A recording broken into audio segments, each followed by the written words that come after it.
Yo soy Pablo Aviad, periodista, y les cuento mi libro El Club K de la Obra Pública, Skanska, un caso.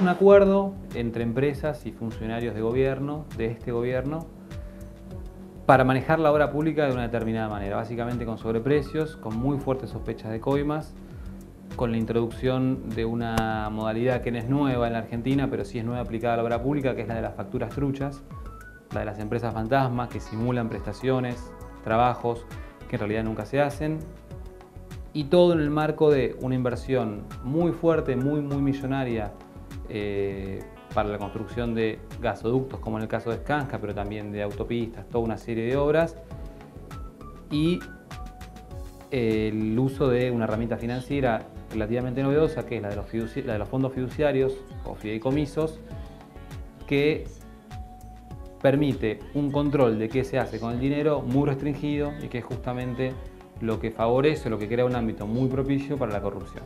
Es un contrato entre partes.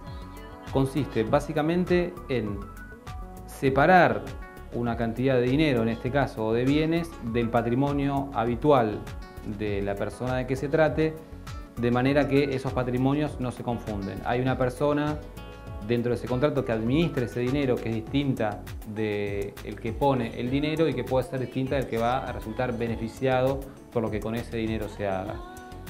El contrato en sí no es malo ni bueno, puede ser bueno o puede ser malo. En la Argentina, en el gobierno de Kirchner especialmente, se lo usa justamente de una manera muy cuestionable porque tanto a través de los muy pocos informes que presenta el Poder Ejecutivo como de otras herramientas posibles para ver de qué se trata, no se puede, es muy escasa la información que ofrece el gobierno y es muy difícil reconstruir cómo se manejan esos fondos. Eso es esencial para entender el Club K de la obra pública. El sobreprecio hace a la obra. Esto lo dice exactamente con esas palabras una persona a la que yo en el libro no identifico, pero que la describo como lo que es una figura muy importante en una multinacional argentina.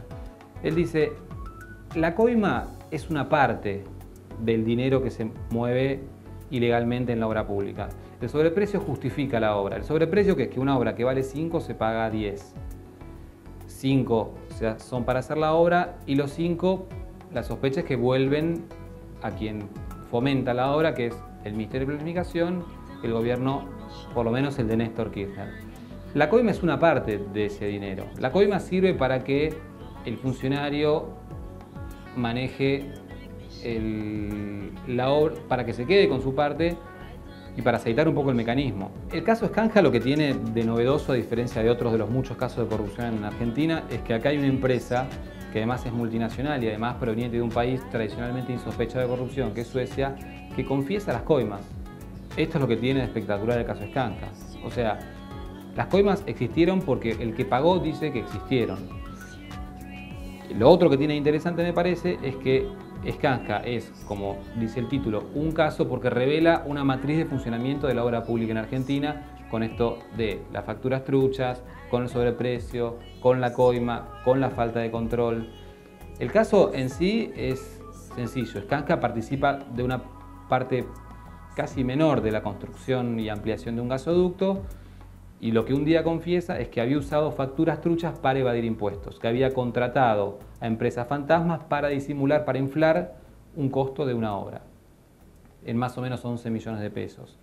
Avanzando, la AFIP empieza a meterse un poquito en los papeles de Skanska, y Skanska, por un motivo que a mí no me termina de quedar claro cuál es, probablemente la orden vino desde Suecia porque pensaron que así se podía solucionar el problema, Skanska responsabiliza de toda esta maniobra inocentemente, cándidamente, a mi modo de ver, a 7 empleados, a 7 gerentes, y dice, esto fue un negocio que ellos intentaron llevar a cabo.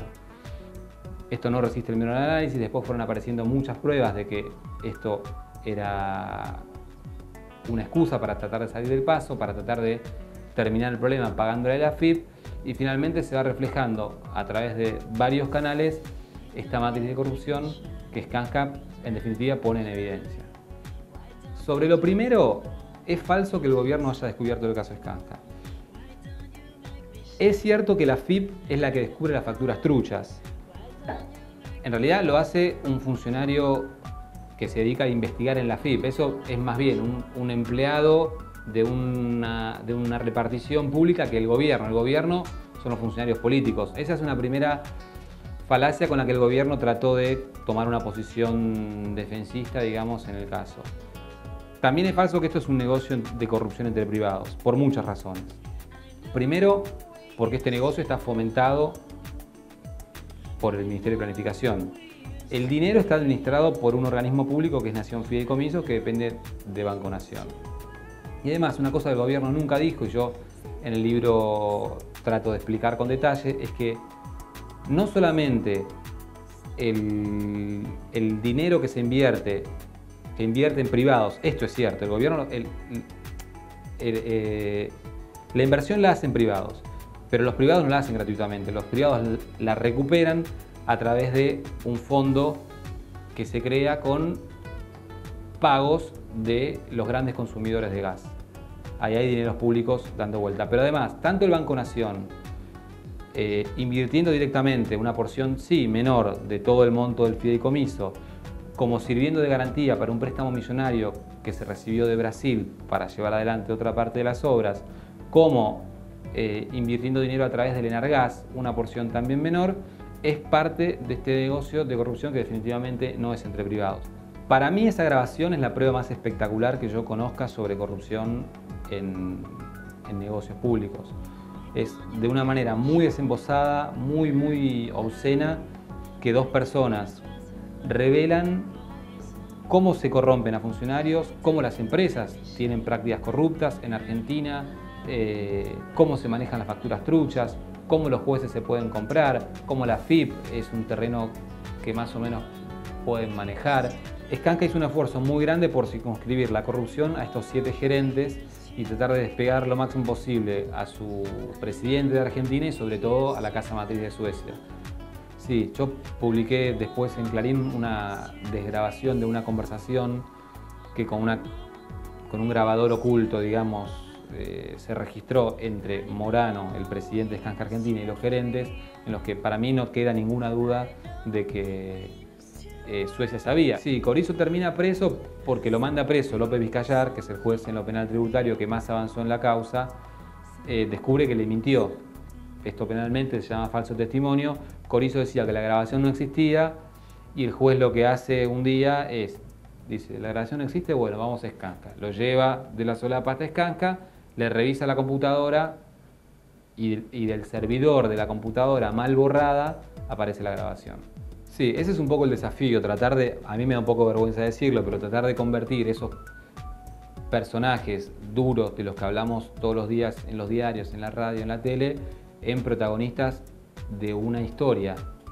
Claudio Corizzo, licenciado en Administración de 47 años, entró a Skanska en 1986. Desde 2000 su cargo era el de gerente de auditoría interna y evaluación de riesgo. Llevaba 1 hora conversando con Javier Azcárate, escuchando y anotando.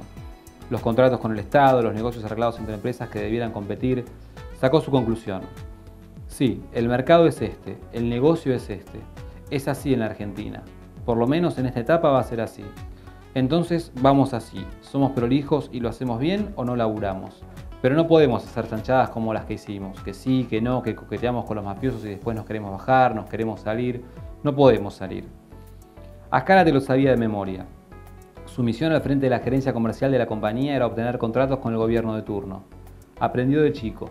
Su padre fue el dueño de una de las empresas de la patria contratista en la dictadura militar. Azcárate coincidía con el auditor en que la obra pública ya no era lo que en aquellos tiempos. Acá hay un compromiso, si lo rompes, estos te limpian, graficó. Lógico, te tiran en la zanja. ¿Sabes qué? Esto está todo infiltrado.